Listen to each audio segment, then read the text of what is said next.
हमारा जो टॉपिक चल रहा है वैसे तो आपका मध्यकालीन भारत का इतिहास चल रहा है, जो कि हमारी सीरीज चल रही है।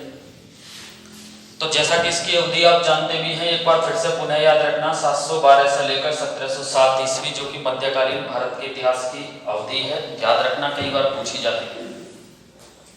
यानी कि 712 मोहम्मद बिन कासिम के सिंध पर आक्रमण से लेकर 707 औरंगजेब की मृत्यु तक मोस्टली हमें मध्यकालीन भारत के इतिहास में पढ़ना होता है, ठीक है।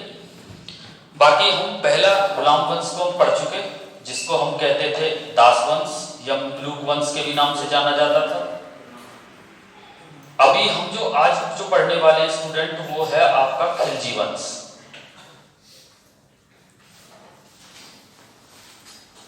खिलजी वंश, यहां से भी परीक्षा में बहुत प्रश्न एग्जाम में बनते हैं और बहुत शानदार प्रश्न परीक्षा में पूछे जाते हैं, तो इस पर भी हम बात करेंगे आज, ठीक है। तो ये खिलजी वंश जो है ये गुलाम वंश के बाद में आता है, पहले तो ये याद रखना है, क्लियर। यानी कि एक तो सीधा सा एग्जाम में अगर मैं कांस्टेबल की दृष्टि से देखूं, परीक्षा की दृष्टि से, तो वहां क्या पूछा जाएगा, वहां ये पूछ लिया जाएगा कि गुलाम वंश के बाद दूसरा वंश कौन सा आता है दिल्ली सल्तनत में, खिलजी वंश।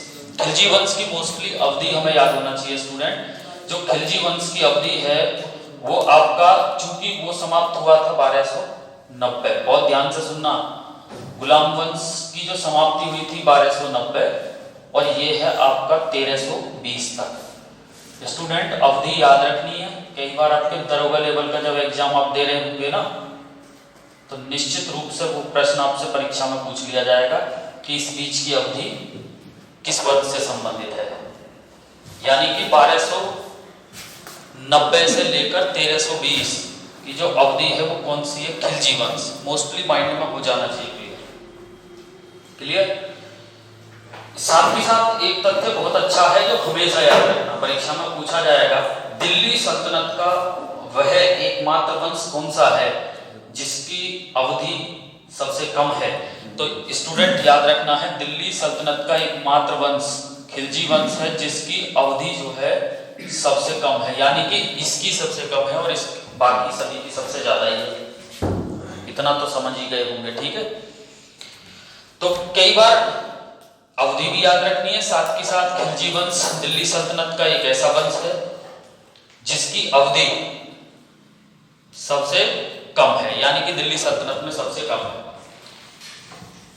अगर मैं खिलजी वंश के संस्थापक की बात करता हूं स्टूडेंट, संस्थापक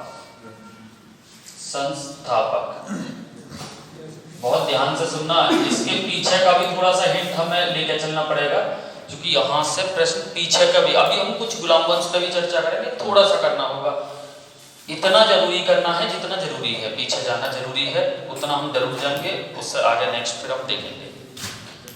जैसा कि हमने गुलाम वंश में भी पढ़ा था कि गुलाम वंश के संस्थापक कुतुबुद्दीन ऐबक हैं और गुलाम वंश के वास्तविक संस्थापक इल्तुतमिश हैं, जैसा कि हमने जब हिस्ट्री में पिछले लेक्चर में पढ़ा, ठीक है। ऐसे ही यहाँ याद रखना है कि खिलजी वंश के जो संस्थापक हैं वो हैं आपका जलालुद्दीन फिरोज खिलजी। पहले तो आपको नाम एकदम क्लियर हो जाना चाहिए, जलालुद्दीन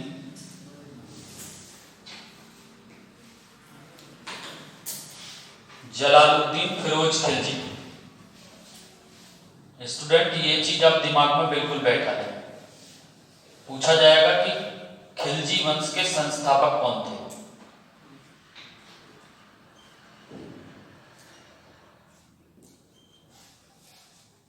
जलालुद्दीन फिरोज खिलजी।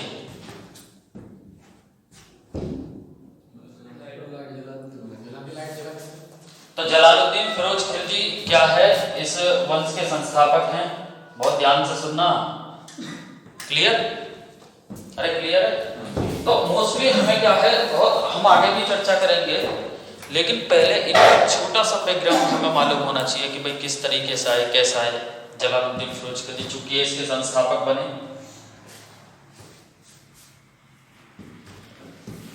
खिलजी वंश 1290 से लेकर 1320 की अवधि, दिल्ली सल्तनत का दूसरा वंश और इसके संस्थापक जलालुद्दीन फिरोज खिलजी।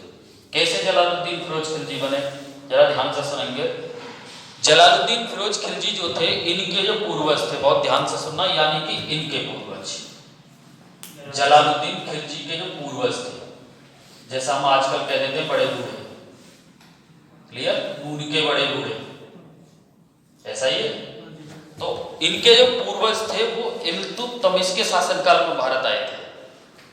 बहुत ध्यान से सुनना मैं क्या कह रहा हूँ, थोड़ा सा बैकग्राउंड लेकर चलेंगे पीछे का, बाकी हम फिर इन्हीं पर आ जाएंगे। तो इनके जो पूर्वज थे, जलालुद्दीन फिरोज खिलजी के जो पूर्वज थे, वो इल्तुतमिश के शासनकाल में भारत आ गए थे।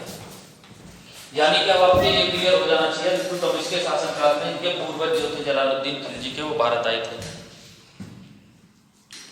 इनके पूर्वज ने उनके समय में कार्य करना शुरू कर दिया, भाई जो उनके समय में आए थे उनके समय में कार्य किया। लेकिन इनकी शुरुआत कहाँ से हुई? मोस्टली जलालुद्दीन खिलजी की, ये जो जलालुद्दीन फिरोज खिलजी है, अगर मैं इनकी बात करूं तो इनकी जो शुरुआत हुई थी स्टूडेंट, इनकी शुरुआत एक सैनिक के रूप में हुई थी,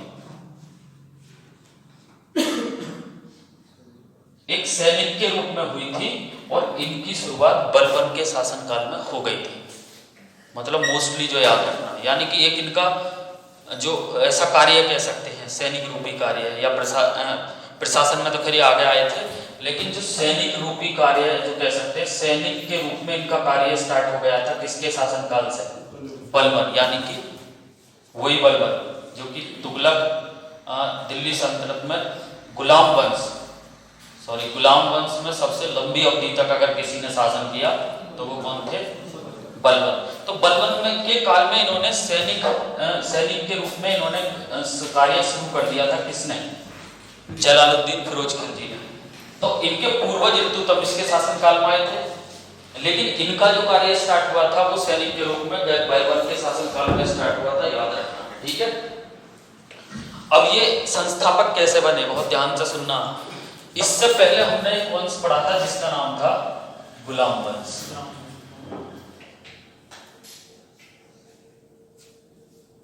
इससे पहले हमने एक जो वंश पढ़ा है उसका नाम था गुलाम वंश।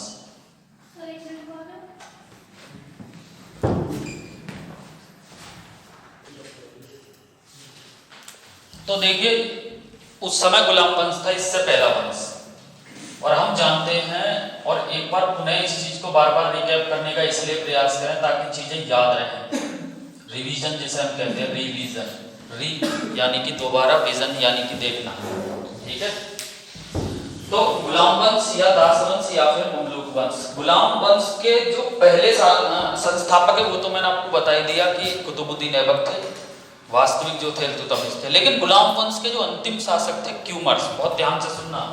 एक तो ये क्वेश्चन आपके अपने आप क्लियर हो जाना चाहिए अगर कभी परीक्षा में पूछा जाता है कि गुलाम वंश के अंतिम शासक कौन थे।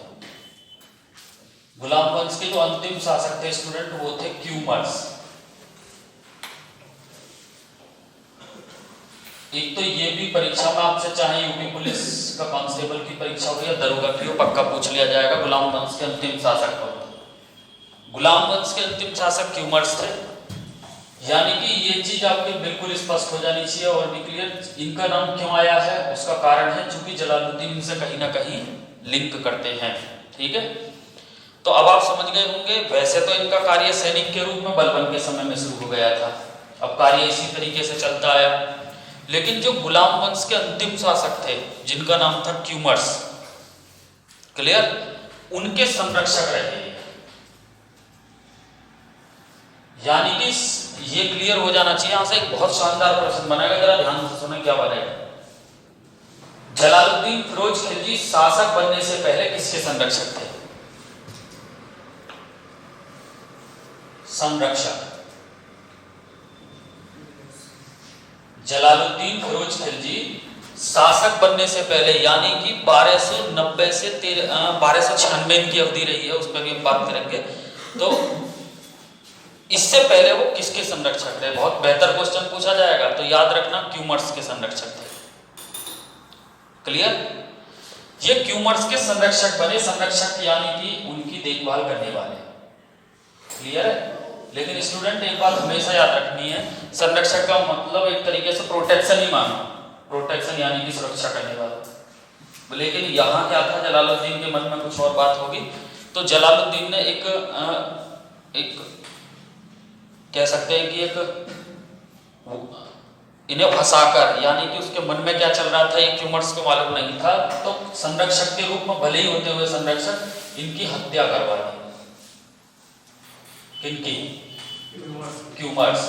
यानी कि अब आपके दिमाग में ये भी क्लियर हो जाना चाहिए कि जो गुलाम वंश का अंतिम शासक थे क्यूमर्स, उनकी हत्या किसके द्वारा कराई गई थी? जलालुद्दीन फिरोज खिलजी के द्वारा। ये बात क्लियर हो जानी चाहिए कि इसका मतलब ये बात क्लियर है, जब इनकी हत्या हो गई थी तो आप जानते हैं कि इसके बाद एक नया वंश स्टार्ट हुआ था जिसका नाम था खिलजी वंश, और जिसके संस्थापक बने थे जलालुद्दीन फिरोज खिलजी। लेकिन बहुत अच्छी तरीके से याद रखना, चूंकि इनकी हत्या कर दी गई थी, करवाई गई थी इनके द्वारा, जलालुद्दीन खिलजी के द्वारा, वो ध्यान से सुनना है, लपेट लपाट के इनका कपड़े में फेंक दिए गए थे इनके साथ के भी नहर में। तो ये तो बात क्लियर है कि इन्होंने जो गद्दी अपनी हासिल की थी वो एक तलवार के बल पर की थी। ये क्लियर हो जाना चाहिए, बहुत बेहतर पॉइंट है, याद रखना है। यानी कि ये बात यहाँ से स्पष्ट हो जाती है कि जलालुद्दीन फिरोज खिलजी जो थे, जो कि खिलजी वंश के संस्थापक थे, उन्होंने जो अपनी गद्दी जो पाई थी वो तलवार के बल पर पाई थी। यहाँ से ये बात क्लियर हो जाती है। क्लियर होता क्या है स्टूडेंट, बहुत ध्यान से सुनना। अभी मैं क्लियर भी बताऊंगा और भी स्पष्ट करूंगा, लेकिन बाद में क्या हुआ, शासक बनने के बाद ये चीजें इन्होंने छोड़ दी थी। समझ रहे हैं? यानी कि तलवार के बल पर काम करना किसने छोड़ दिया था? फिर जलालुद्दीन फिरोज खिलजी ने। और यही नीति इनके लिए फिर घातक भी सिद्ध हुई, क्योंकि ये इस चीज को माइंड से भूल गए थे कि मैंने भी गद्दी किसके बल पर हासिल की है?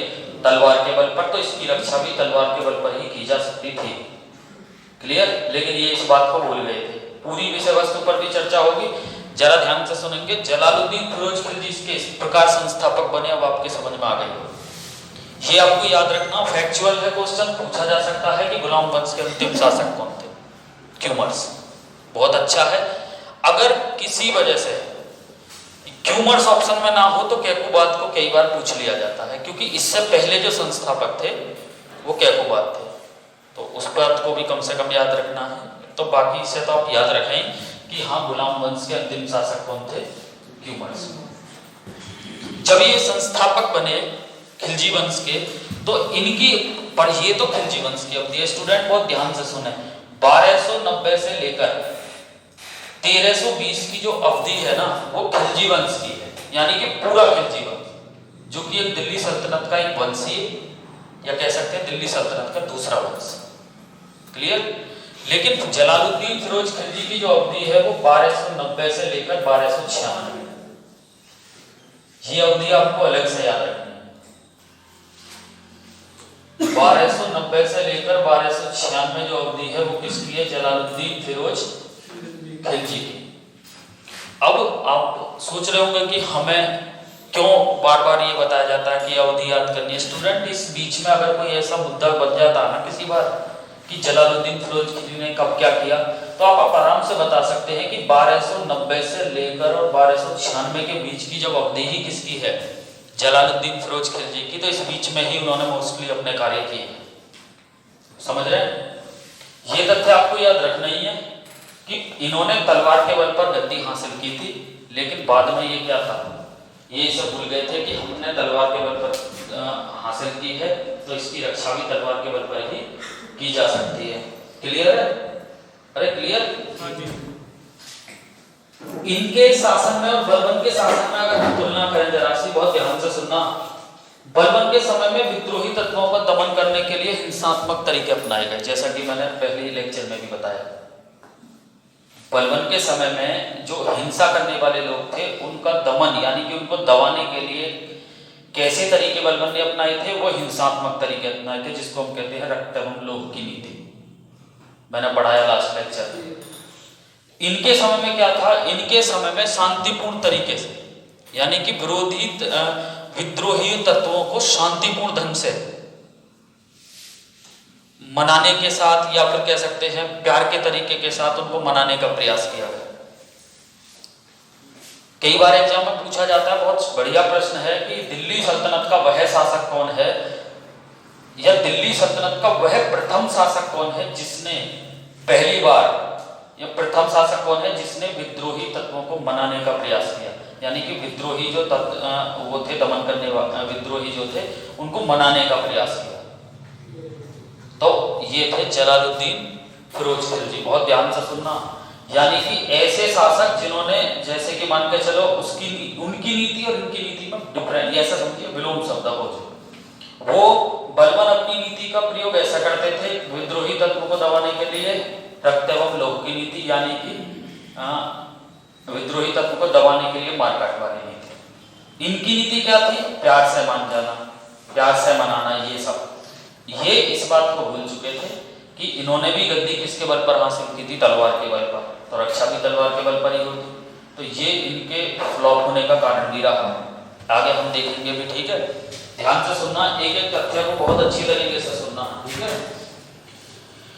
जलालुद्दीन फिरोज खिलजी की अगर हम बात करें तो इन्हें एक उपाधि से सम्मानित किया गया। ये उपाधि आपसे पूछी जाएगी परीक्षा में, याद रखेंगे, शाइस्ता खां। शाइस्ता खां की इन्हें उपाधि दी गई थी। बहुत बेहतर क्वेश्चन है, कभी पूछा जा सकता। शाइस्ता खां,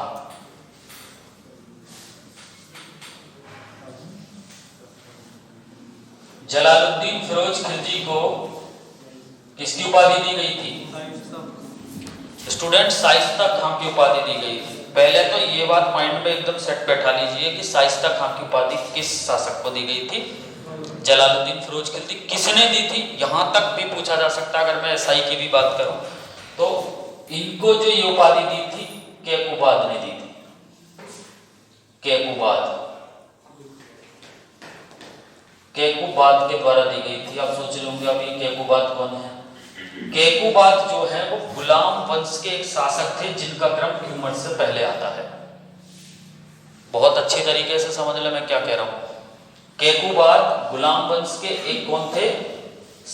शासक थे जिनका क्रम क्यूमर से पहले आता है। यानी कि मैं इसी बात को बताना चाह रहा था और इस बात को माइंड में बैठा है। अगर किसी वजह से क्वेश्चन ये पूछा जाता है कि गुलाम वंश के अंतिम शासक कौन थे, तो अगर कैकुबाद भी ऑप्शन में है और क्यूमर्स भी है तो उस स्थिति में आपका आंसर होना चाहिए क्यूमर्स, क्योंकि लास्टली यही है, या कह सकते हैं अंतिम, ठीक है। और अगर किसी वजह से क्यूमर्स नहीं है और तब भी यही पूछा गया है गुलाम वंश के अंतिम शासक कौन थे, तब आपका आंसर होना चाहिए कैकुबाद। क्लियर? तो इन्हें शाइस्ता खां की उपाधि दी गई। कई बार पूछा जाएगा, जलालुद्दीन फिरोज खिलजी को पूछा जा सकता है, अच्छी तरीके से याद रखें। जलालुद्दीन पहले शासक थे जिन्होंने अपने विद्रोहियों को मनाने का प्रयास किया, जैसा कि मैंने अभी भी बताया। बहुत ही बेहतर क्वेश्चन है और इसे तो आप दिमाग में बैठा लें। पूछा जाएगा कि वह शासक कौन सा है जिन्होंने अपने विद्रोहियों को, वह प्रथम शासक कौन से हैं जिन्होंने अपने विद्रोहियों को मनाने का प्रयास किया? तो जलालुद्दीन फिरोज खिलजी। यानी कि प्यार के साथ काम हो जाए तो बेहतर है, ऐसा उनका शासक बनने के बाद की नीति बता रहा हूं। हालांकि शासक बनने से पहले तो उन्होंने वैसे भी अपना परिचय दिया था, ऐसी बात नहीं है। बलबन के समय में वो बेहतर परिचय दे चुके थे, अपने सैनिक के रूप में भी, सेना नायक के रूप में भी मंगोलों से आक्रमण के विरुद्ध। समझ रहे हैं ना? तो वैसे तो वे तलवार के बल पर खुद भी गद्दी हासिल की, लेकिन पहले ऐसे शासक हैं जिन्होंने विद्रोहियों को मनाने का प्रयास किया। हालांकि आप जानते हो कि इनकी तुलना अगर हम बलबन से करते हैं तो बिल्कुल विपरीत है। बलबन ने रक्तम लोक की नीति अपनाई थी विद्रोहियों को दमन करने के लिए। क्लियर? तो बेहतर चीज है, याद रखना। साथ ही साथ और क्या तर्क था इनका, जलालुद्दीन फिरोज खिलजी का? ये हिंदुओं के प्रति दया और प्रेम भाव रखते थे। यानी कि ये हिंदुओं के प्रति दया और प्रेम भाव रखते थे। यानी कि ऐसा नहीं था कि जैसा अन्य शासक होते थे धर्म परिवर्तन कराना, ये सब इनसे क्या थे, ये खिलाफ रहते थे, ऐसा कह सकते हैं, ठीक है। यानी कि इनकी जो थिंक, विचार जो आप जान सकते हैं वो क्या थे। क्लियर हुआ? अब आपके समझ में एक चीज तो क्लियर आ रही होगी, या ऐसा भी कह सकते हैं कि हिंदुओं को अगर अपमानित किया जाता था तो उसके विरुद्ध थे, ऐसा समझ लो। अब आपके दिमाग में एक बात बिल्कुल स्पष्ट हो जानी चाहिए यहाँ से कि जलालुद्दीन फिरोज खिलजी जो थे शासक बनने के बाद वो दूसरे तरीके के हो गए थे। ऐसा ही है भाई, सीधी सी बात है, समझ रहे हैं। गद्दी तो पाले, लेकिन चीजें फिर बदलती जा रही हैं। क्लियर? तो जलालुद्दीन फिरोज खिलजी इस तरीके की इनकी नीति रही। इन्होंने एक वक्तव्य भी कहा है जो शानदार है, कभी परीक्षा में पूछा जाएगा। इस्लामी नहीं हो सकता। इन्होंने एक बात कही थी, बहुत शानदार बात थी, कि राज्य भारत में इस्लामी नहीं हो सकता, इस्लामी राज्य भारत में नहीं हो सकता, क्योंकि इनका तर्क था कि यहाँ ज़्यादा संख्या में लोग हिंदू हैं, ऐसा इन्होंने कहा था। कई बार पूछा जा सकता है उद्धरण चिन्ह में, आप जानते होंगे डबल उद्धरण लिख दिया जाएगा, पूछा जाएगा ये वक्तव्य किसका है, यानी कि भारत में राज्य मुस्लिम नहीं हो सकता, ये वक्तव्य किस मुस्लिम शासक का था? जलालुद्दीन फिरोज खिलजी। क्यों? क्योंकि वो ये कहते थे कि जब ज्यादा संख्या में हिंदू हैं तो यहाँ मुस्लिम राज्य नहीं हो सकता, ऐसा इनका तर्क था। किसका? जलालुद्दीन फिरोज खिलजी का। क्लियर हुआ जी? अरे क्लियर?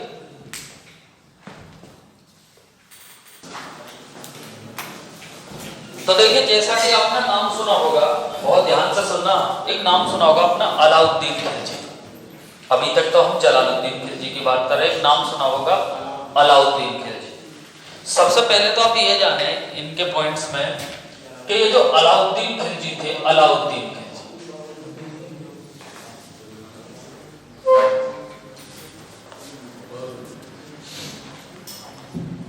अलाउद्दीन खिलजी, अलाउद्दीन खिलजी जो थे वो जलालुद्दीन खिलजी के भतीजे थे, यानी कि ये इनके चाचा थे। क्लियर? कई बार पूछा जा सकता है, याद रखेंगे। अलाउद्दीन खिलजी जो थे, ध्यान से सुनना क्या है, क्योंकि यहीं से इनका लिंक करके तब हम आगे पढ़ेंगे, चीजें और भी ज्यादा बेहतर समझ में आएंगी। अलाउद्दीन खिलजी का जो मूल नाम था वो था गुरशाह। कई बार ये भी परीक्षा में आपसे सीधा पूछा जाएगा, और इसे हमेशा याद रखना है जब तक आप स्टडी में हैं, कि अलाउद्दीन खिलजी का मूल नाम क्या था? गुरशाह। कई बार पूछ लिया जाएगा, हाँ, अच्छी तरीके से याद रखना, ठीक है? ध्यान से सुनना। अलाउद्दीन खिलजी जो थे, चूंकि मैं अभी बता चुका हूं ये जलालुद्दीन खिलजी के ही भतीजे थे, कह सकते हैं कि इनका शासन में अगर हम करें कि सेनानायक के रूप में, सूबेदार के रूप में, इन्होंने काम पहले ही शुरू कर दिया था। किसके शासनकाल में? जलालुद्दीन फिरोज खिलजी के शासनकाल में। मैं बहुत महत्वपूर्ण तथ्य समझाने जा रहा हूं, और इस कीवर्ड को बहुत अच्छी तरीके से याद रखें। और अब जो हिट पॉइंट समझाऊंगा स्टूडेंट, यहाँ 2 स्टार लगा लेने हैं, यानी कि ये क्वेश्चन आपसे पूछा ही पूछा जाना है किसी भी परीक्षा में, चाहे दरोगा की हो चाहे कांस्टेबल की हो, उससे फर्क नहीं पड़ेगा। यानी कि ये बात समझिए कि अलाउद्दीन खिलजी, जिनका मूल नाम था गुरशाह, वो जलालुद्दीन खिलजी के भतीजे थे, और उन्होंने जो अपनी जो कह सकते हैं जो यात्रा थी इसकी, एक सेनानायक के रूप में, सूबेदार के रूप में, वो किसके शासनकाल से शुरू कर दी थी? अगर कभी ऐसा पूछा जाए तो वो जलालुद्दीन फिरोज खिलजी के ही शासनकाल में शुरू हो गई थी। यानी कि इनको ऐसा है जैसे कि सूबेदार नियुक्त कर दिया जाता है कड़ामानिकपुर, यहाँ इलाहाबाद के पास एक स्थान था, ठीक है, तो वहां पे नियुक्त कर दिया गया, ऐसे ही। ठीक, तो अब आपके दिमाग में एक बात क्लियर हो जानी चाहिए अब आपके दिमाग में, एक बात क्लियर हो जानी चाहिए अब आपके दिमाग में, कि जलालुद्दीन फिरोज खिलजी के समय में ही अलाउद्दीन खिलजी ने मोस्टली यात्रा अपनी शुरू कर दी थी। ध्यान से सुनना। अब ये बात इनको बहुत ध्यान से सुनना, ये जो अलाउद्दीन खिलजी थे, आपने सुना होगा एक बहुत बेहतर फेमस इनका जो लिंक है, क्योंकि ये समय देखिए इसमें कुछ महत्वपूर्ण क्वेश्चन बनेंगे, उनको हम देखेंगे। अलाउद्दीन खिलजी ने इनके शासनकाल में, किनके शासनकाल? उन्हीं का था, जलालुद्दीन खिलजी का। एक नाम याद रखना है आपको, देवगिरी। देवगिरी, ये आप एकदम माइंड में बैठा लें इसे, क्योंकि मैं पहले ही बता चुका हूं, यहां 2 स्टार लगा लें और माइंड में बैठा लें, यहां से क्वेश्चन पूछा जाना है।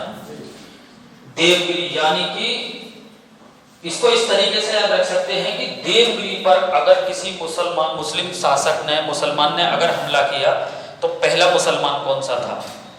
तो ये थे अलाउद्दीन खिलजी। देखिए यहां हमला हुआ, बहुत ध्यान से सुनना, हमला यहां हुआ,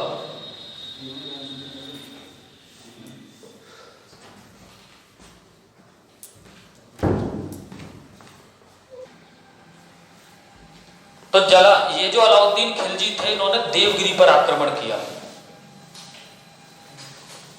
देवगिरी पर आक्रमण करने वाला पहला मुस्लिम शासक मतलब कि पहला मुस्लिम कौन था, तो वो अलाउद्दीन खिलजी थे। बहुत ध्यान से सुनना, यहां से कितने क्वेश्चन बन सकते हैं उन्हें भी हम देखेंगे। यानी कि अब आपके दिमाग में एक चीज क्लियर हो जानी चाहिए, यहां से जो क्वेश्चन पूछा जाना है अगर हम उसकी बात करें, तो सबसे पहले तो अलाउद्दीन खिलजी के द्वारा देवगिरी पर आक्रमण किया गया। कब किया गया? 1296 ईस्वी। एक तो ये बात आपको क्लियर हो जानी चाहिए। बहुत ही बेहतर सवाल है जो आपसे पूछा ही जाना है, मैं पहले इस बात को बता चुका हूं। देवगिरी पर आक्रमण करने वाले शासक कौन थे? अलाउद्दीन खिलजी। और अलाउद्दीन खिलजी ने देवगिरी पर कब आक्रमण किया? 1296 ईस्वी। किसके समय में किया? अगर ये क्वेश्चन पूछा जाता है तो स्टूडेंट याद रखना, जलालुद्दीन फिरोज खिलजी के समय में, क्योंकि उनके समय में सूबेदार के तौर पर कार्य कर रहे थे।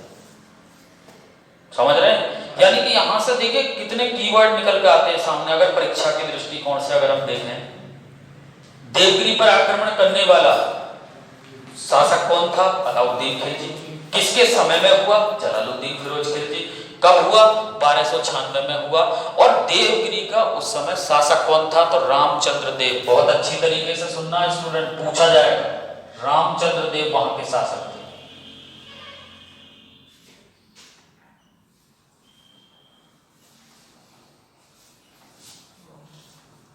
अब आप कहोगे कि इस पर क्यों जोर दिया जा रहा है, ऐसा क्या कारण है, यहां से परीक्षा में पूछा जाएगा। देखिए बहुत बेहतर कारण है, कारण भी जान लें।